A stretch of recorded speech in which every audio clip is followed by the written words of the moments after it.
Oi, pessoal, tudo bem? Aqui é a professora Mirtes e hoje a gente vai falar sobre o espaço urbano.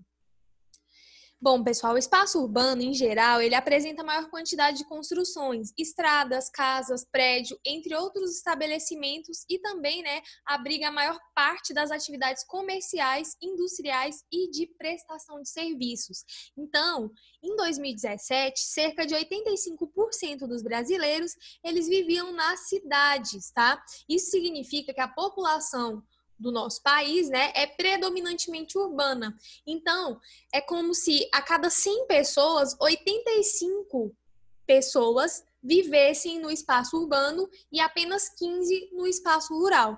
Se a gente observar esse gráfico aqui, a gente vai olhar o quê? Que antigamente a nossa população era rural, tá? Era predominantemente rural. Aí a partir da década de 50, houve um aumento expressivo, da população urbana e na década de 60 a população urbana ultrapassou a população rural. Isso foi só aumentando ao longo do tempo. E hoje, 85% dos brasileiros vivem nas cidades. E o porquê, gente? Qual foi o motivo das pessoas, migrarem dos espaços rurais para os espaços urbanos?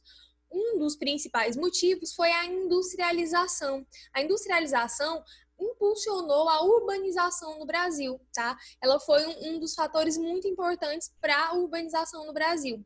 Então, gente, até meados do século XX, a população do Brasil era essencialmente rural, como eu falei para vocês. E a partir da segunda década do século XX, esse panorama ele foi invertido, tá? Atualmente, de cada 100 brasileiros, 85 moram nas cidades e apenas 15 moram na área rural. Então, houve um aumento expressivo aí da população urbana. Okay? Essa mudança ela foi o resultado, principalmente dos processos de industrialização e urbanização do país. A intensificação das atividades industriais ela passou a ocorrer a partir da metade do século XX, trazendo alterações significativas no modo de vida das pessoas. E também eu falei para vocês, em outras aulas, que a industrialização ela também ajudou, a entrada da mulher no mercado de trabalho. E isso também, consequentemente, diminuiu o número de filhos. Então, isso foi graças também ao processo de industrialização e urbanização, tá? Antigamente, gente, até meados aí do finalzinho do século XIX, a atividade industrial no Brasil era pouco expressiva, tá? Ela se resumia principalmente a indústrias de bens de consumo não duráveis, que são as fábricas de tecidos, roupas e bebidas. Só que a partir do século XX, ao longo do século XX, essas indústrias elas ganham mais força, principalmente com os incentivos, e essas medidas que o governo adotou naquela época. Então, isso foi muito importante, porque começou, os governantes, eles estimularam, a criação de indústrias de base, que são aquelas indústrias que transformam a matéria-prima, indústrias aí de refinaria de petróleo, siderúrgica. Também, vieram mais indústrias de bens de consumo duráveis, que, no caso aí, as indústrias de automóveis, eletrodomésticos, móveis e além, dos investimentos em setores aí de infraestrutura como transporte e energia. Então, a industrialização, ela impulsionou, ela ajudou na urbanização no Brasil. Então, isso foi muito importante. Por isso, que houve também um aumento da população urbana, porque as pessoas estavam deixando as zonas rurais e indo para as zonas urbanas. Outro processo também que foi muito importante foi a mecanização do campo, porque com a mecanização do campo, as pessoas estavam perdendo o emprego, para as máquinas, e aí essas pessoas tinham que migrar para os centros urbanos para conseguir emprego. Então, houve, aquele processo de êxodo rural, que é aquela grande migração do espaço rural para o espaço urbano, tá, pessoal?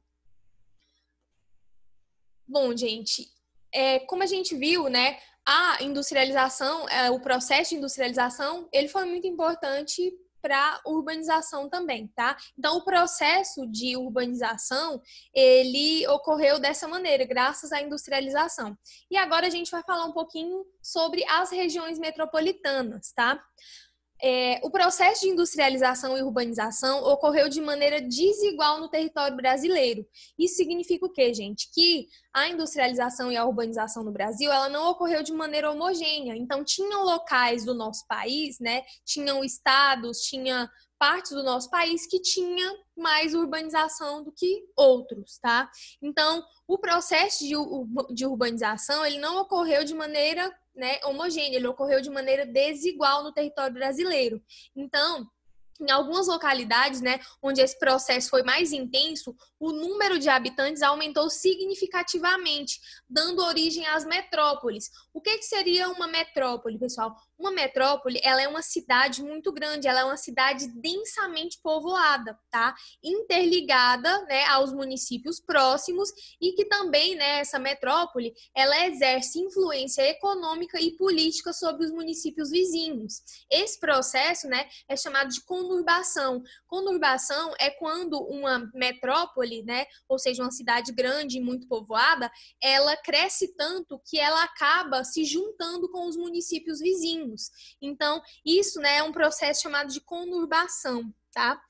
Normalmente, à medida, né, que uma cidade cresce, os bairros localizados ali na periferia, eles avançam em direção ao limite com os municípios vizinhos, tá? Então, muitas vezes, esse crescimento, ele ocorre, né, de modo que essas áreas urbanas desses municípios, né, em que essas porções acabam se unindo, formando o quê? Um aglomerado urbano, tá? Porém, gente, esse aglomerado, né, por mais que tenham se unido, cada município tem sua própria autonomia política e administrativa. Eu vou dar um exemplo para vocês. Por exemplo, Goiânia é uma metrópole. Goiânia tem os municípios vizinhos, né, que muitas vezes esses municípios eles acabam se juntando com Goiânia. Por exemplo, Aparecida de Goiânia, Trindade, Nerópolis, Senador Canedo. Tem alguns bairros, né, que a periferia cresceu tanto que acabou se unindo uma cidade na outra. Só que a gente tem as divisas, né? Cada um tem sua própria, cada município, né, cada cidade tem sua autonomia administrativa para poder administrar ali, né? Cada um administra sua própria cidade. Só que uma metrópole, ela influencia, tá? Por exemplo, Goiânia influencia, tá, nos municípios vizinhos. Então, Goiânia é uma metrópole e as cidades vizinhas é a sua região metropolitana. Tá? Então, o que significa ser uma região metropolitana? Vamos lá, pessoal.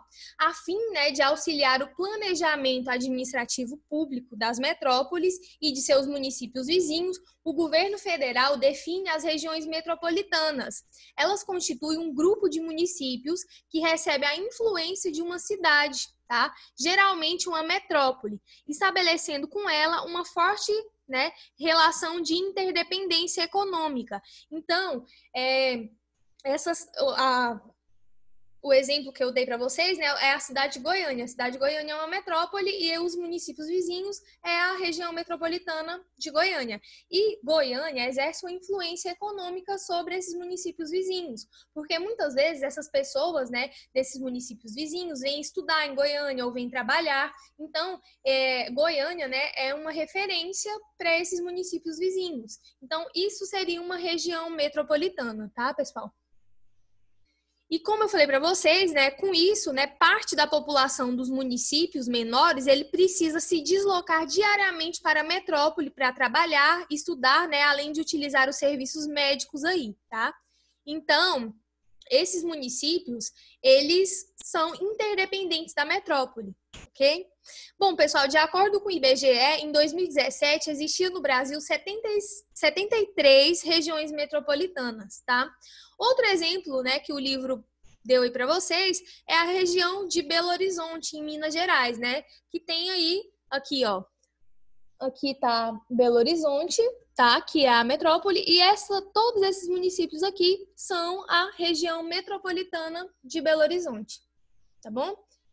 Então, aqui a gente tem Belo Horizonte e a região metropolitana, que são todos esses municípios que dependem, né, que sofrem influência aí de Belo Horizonte. Bom, pessoal, a aula de hoje vai ficando por aqui. Eu espero que vocês tenham entendido. Qualquer dúvida, vocês anotem as dúvidas de vocês para eu esclarecer na próxima aula.